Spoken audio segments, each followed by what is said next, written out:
الرحمن الرحیم ان الصلاة تنہی عن الفحشاء والمنکر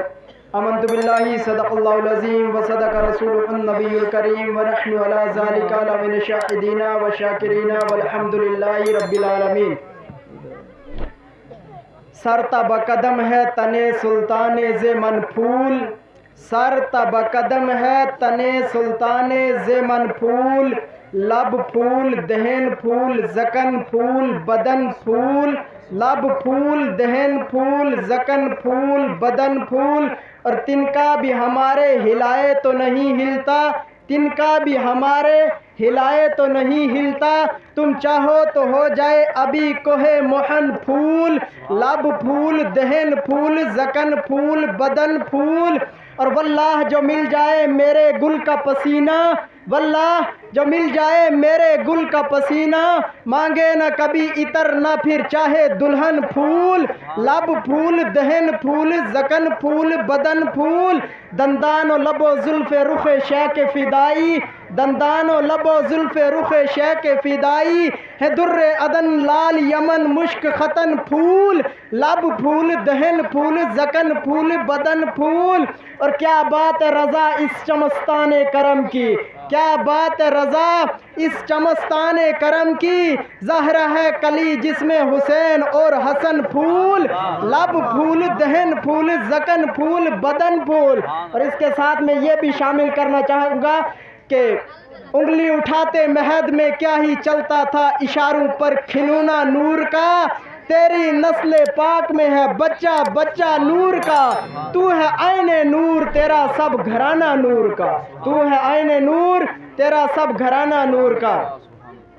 میں آپ حضرات کے سامنے چند منٹ کے لیے حاضر آیا ہوں، اور میں نماز کے تعلق سے چند باتیں آپ حضرات کے گوش و گزار کرنا چاہتا ہوں، کیونکہ مجھ سے قبل اور میرے بعد آپ اولیاء اللہ پہ خطابات سماعت فرمائیں گے، اور دینی محفل کا مقصد یہی ہوتا ہے کہ امت مسلمہ جب ایک جگہ جمع ہو تو کوئی اچھا میسج لے کر جائے اور وہ اس کے اوپر عمل کرنے کی کوشش کرے۔ اور میں آپ حضرات کے سامنے نماز کے تعلق سے چند باتیں پیش کرنا چاہتا ہوں۔ آپ تمامی حضرات پہلے کچھ سننے اور سنانے سے پہلے ہم سب مل کر اس آقا احمدار احمد مجتبیٰ جناب محمد رسول اللہ صلی اللہ تعالیٰ علیہ وسلم کی بارگاہ اقدس کے اندر ہدیہ درود پاک کی ڈالیاں نشاور کریں، اور پڑھے بآواز بلند اللہم صلی علی سیدنا و مولانا محمد وعلی آل سیدنا و مولانا محمد واصحاب سیدنا مولانا محمد بارک وسلم صلی علیہ صلاۃ و سلام علیک یا رسول اللہ صلی اللہ تعالیٰ علیہ وسلم۔ اب دیکھیں رب تبارک و تعالیٰ نے ہمارے اوپر نماز کو کیا ہے فرض، باقی ہر عبادت کوئی نہ کوئی، رمضان آتا ہے تو ایک مہینے کے لیے، اگر حج ہے تو صاحب استطاعت کے اوپر فرض ہے، اور زکوٰۃ ہے تو جس کے پاس زکوٰۃ کا نصاب پورا ہو جائے تو وہ زکوٰۃ دے۔ اور نماز ایک ایسی عبادت ہے، انسان غریب ہے امیر ہے بیمار ہے اندھا ہے کچھ بھی ہے، کسی بھی حالت کے اندر ہے تو اس کو معاف نہیں ہے کسی بھی حالت کے اندر۔ اور میرے آقا کریم صلی اللہ تعالیٰ علیہ وسلم نے ارشاد فرمایا کہ رب تبارک و تعالیٰ قیامت کے دن تین بندوں کو عرش کا سایہ عطا فرمائے گا، اس دن اس سائے کے علاوہ کوئی دوسرا سایہ نہیں ہوگا۔ میرے آقا کریم صلی اللہ علیہ وسلم نے فرمایا ایک وہ شخص جس نے بیماری اور سختیوں کے باوجود کامل وضو کیا، اچھے طریقے سے وضو کیا، اللہ قیامت کے دن عرش کے نیچے اسے جگہ عطا فرمائے گا۔ حضور نے فرمایا دوسرا وہ شخص جو اب رات کے اندھیرے کے اندر نماز کی نیت سے مسجد کی طرف نکلا، رب تبارک و تعالیٰ اس کو عرش کے نیچے جگہ عطا فرمائے گا۔ اور حضور نے فرمایا تیسرا وہ شخص جو کسی بھوکے کسی مسکین کو پیٹ بھر کر کھانا کھلائے گا، رب تبارک و تعالیٰ ان تین لوگوں کو عرش کے سائے کے نیچے جگہ عطا فرمائے گا۔ اور میں لوگوں یہ کہنا چاہتا ہوں کہ امت مسلمہ کے اندر نماز کو لے کر اتنی زیادہ بے پرواہی برتی جاتی ہے کہ لوگوں کو وہ خیال ہی نہیں رہتا ہے مسجد کی طرف اذان ہو رہی ہے جانا ہے ادھر، حالانکہ دیکھیں اگر ہمارے معاشرے کے اندر شادی ہوتی ہے، ایک کارڈ کسی کو آتا ہے گھر میں، ایک کارڈ کی بنا پر گھر کے سارے افراد شادی شادی کے اندر چلے جاتے ہیں۔ اور لوگوں تمہیں رب تبارک و تعالیٰ کے گھر سے ایک دن میں 5 مرتبہ بلایا جاتا ہے اور تم ایک مرتبہ بھی رب کے گھر میں حاضر نہیں ہوتے ہو۔ تم رب تبارک و تعالیٰ کی گھر کی طرف تم جاتے ہی نہیں ہو۔ دن لہو میں کھونا تجھے، شب صبح تک سونا تجھے، شرم نبی خوف خدا یہ بھی نہیں وہ بھی نہیں۔ اور دیکھیں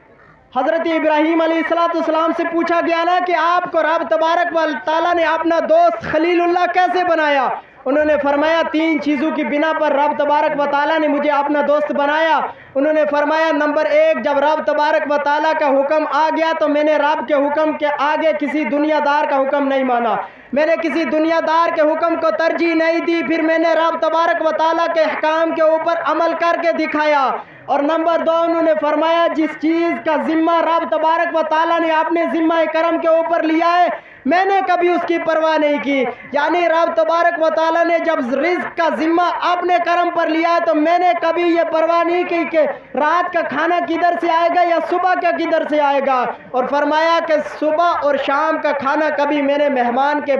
بغیر نہیں کھایا۔ ان 3 وجہ پر رب تبارک و تعالیٰ نے مجھے اپنا دوست بنایا۔ لوگوں میں یہ کہنا چاہتا ہوں کہ رب تبارک و تعالیٰ کا جب احکام ہے تمہارے اوپر کہ نماز تمہارے اوپر فرض ہے، تمہیں کسی حال میں معافی نہیں ہے، تو تم یہ مجھے بتاؤ پھر وہ نماز وہ رب تبارک و تعالیٰ کا حکم تم نے پشے پش ڈال کر تم کس طرف نکل گئے ہو؟ تم کس طرف جا رہے ہو؟ تم اپنی مسجدوں کو ویران کر کے اور آگے جا کے ترقی حاصل کرنا چاہتے ہو؟ نہیں، ایسے ترقی نہیں ملتی ہے۔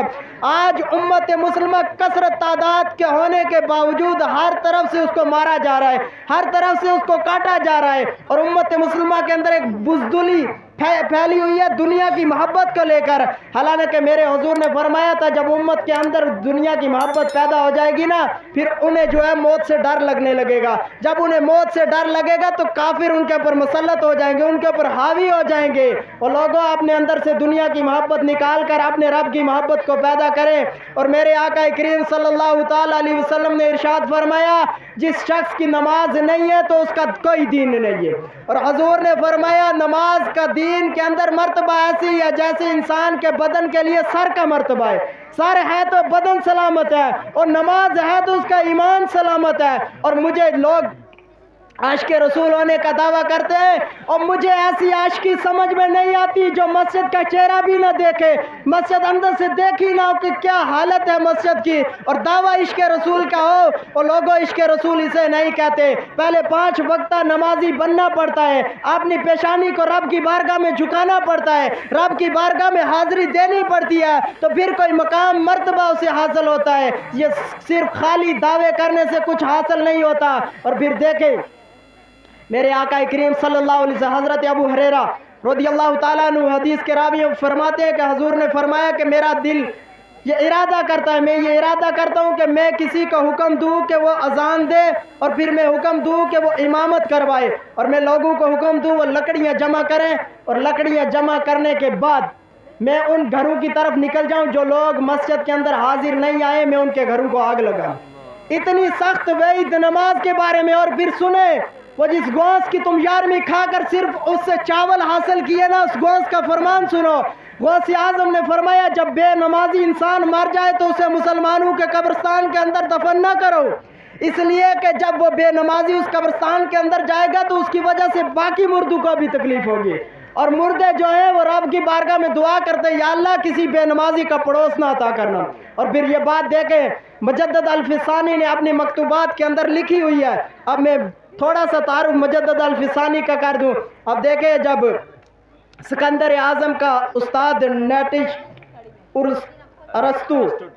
ارسطوٹل نے جب یہ پوری دنیا کی سرچ کرنے کے بعد اس نے دیکھا نا، پوری دنیا کی سرچ کرنے کے بعد اس نے یہ دعویٰ کیا کہ کوئی نہیں ہے، یعنی وہ لا الہ تک پہنچا، الا اللہ کا اس نے دعویٰ نہیں کیا، تو وہ پھر مر گیا۔ جب علامہ اقبال نے دیکھا کہ اس نے لا الہ تو پڑھا لیکن الا اللہ تک نہیں پہنچا، علامہ اقبال نے کہا کہ کاش اگر وہ مجدد الفسانی کے دور میں ہوتا تو مجدد صاحب اس کا ہاتھ پکڑ کر الا اللہ تک اس کو پہنچا دیتے۔ تو پھر اس کے بعد جب علامہ اقبال سرہند شریف مجدد الفسانی کے مزار کے اوپر حاضر ہوئے، حاضر ہونے کے بعد جب فیض لے کر وہ باہر نکلے نا، علامہ اقبال نے فرمایا کہ حاضر ہوا میں شیخ مجدد کی لحد پر، حاضر ہوا میں شیخ مجدد کی لحد پر، وہ خاک کے زیر فلک ہے مطلع انوار، اس خاک کے ذروں سے ہے خاک کے ذروں سے ہے شرمندہ ستارے، اس خاک میں پوشیدہ ہے وہ صاحب اسرار، گردن نہ جھکی جس کی جہانگیر کے آگے، جس کے نفس گرم سے ہے گرمی احرار، وہ ہند میں سرمایہ ملت کا نگہبان، اللہ نے بر وقت کیا جس کو خبردار۔ علامہ اقبال وہاں سے باہر نکلے کے بعد پھر علامہ اقبال نے فرمایا کہ کاش اگر وہ فرنگی ہوتا، اقبال کاش اگر وہ فرنگی ہوتا میرے دور میں تو اقبال اس کو بتاتا کہ مقام کبریا کیا ہے۔ علامہ اقبال نے فرمایا پھر مجدد الفی ثانی کی بات تو دور تھی، اگر میرے دور میں وہ ہوتا تو پھر میں اس کو بتاتا کہ رب تبارک و تعالیٰ کا مقام کیا ہے۔ اور مجدد الفی ثانی نے مکتوبات کے اندر لکھا ہے کہ ہر چیز رب تبارک و تعالیٰ کی تسبیح بیان کرتی ہے۔ اب ہر چیز کے اندر ہر جاندار چیز آتی ہے، تو انہوں نے لکھا ہے کہ یہ اونٹ اللہ کی بارگاہ میں صبح صبح دعا کرتی ہے کہ یا اللہ تیرا شکر ہے کہ تو نے مجھے جو ہے بھینس نہیں بنایا، اور بھینس اللہ کی بارگاہ میں عرض کرتی ہے یا اللہ تیرا شکر ہے تو نے مجھے گائے نہیں بنایا، اور گائے رب تبارک و تعالیٰ کی بارگاہ میں عرض کرتی ہے یا اللہ تیرا شکر ہے تو نے مجھے بکری نہیں بنایا، اور بکری رب تبارک و تعالیٰ کی بارگاہ میں عرض کرتی ہے یا اللہ تیرا شکر ہے تو نے مجھے بھیڑ نہیں بنایا، اور بھیڑ رب کی بارگاہ میں عرض کرتی ہے یا اللہ تیرا شکر ہے تو نے مجھے کتا نہیں بنایا، اور کتا رب تبارک و تعالیٰ کی بارگاہ میں عرض کرتا ہے یا اللہ تیرا شکر ہے